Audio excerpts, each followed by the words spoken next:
Have you ever dreamed of hitting that $1 million mark with your investments?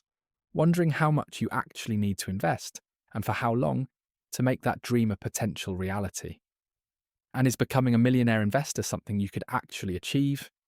Well, stick around because today we're diving into this awesome investment growth calculator to explore exactly that. Let's plug in some numbers based on this example and see the incredible power of long-term investing and compounding in action. Okay, so in this scenario, imagine we kick things off with an initial investment of $10,000. We're going to let this money do its thing and grow for 25 years. That's a good long time horizon. Now, for the growth part, we're plugging in an average return of 10% per year. Is that realistic? Well, keep in mind that actual returns will definitely vary year to year. Some years might be amazing, others not so much.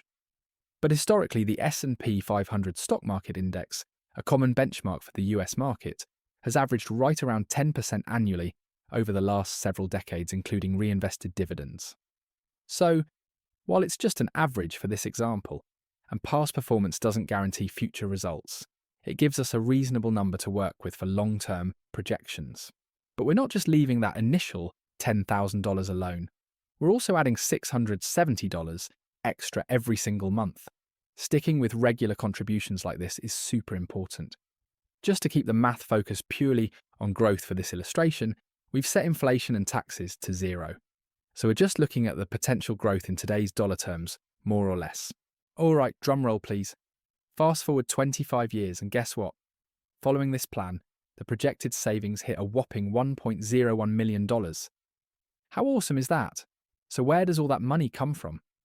Let's break it down. First, the total cash you actually put in. That's your starting $10,000 plus all those 670 monthly contributions. Adds up to $210,330 over the 25 years. Then you've got simple earnings. That's the basic return you get just on the money you invested, totaling $275,413. But here's the real star of the show, compound earnings. This is your money making money, and then that money making even more money. It snowballs. In this case, it accounts for a huge $525,135. That's more than the money you put in and the simple earnings combined. Crazy, right? Check out the graph, it shows this perfectly. Each bar is a year. See the dark blue? That's your contributions piling up. The light blue is the simple earnings stacking on top. But look at that green chunk, the compound earnings. See how it starts pretty small but totally takes off, getting way bigger each year, especially in the later years. That's that compounding snowball picking up speed. So yeah, this little example really drives home how starting out, even if it feels modest, adding money consistently, and letting compounding work its beautiful magic over many years can potentially lead to some really significant savings down the road.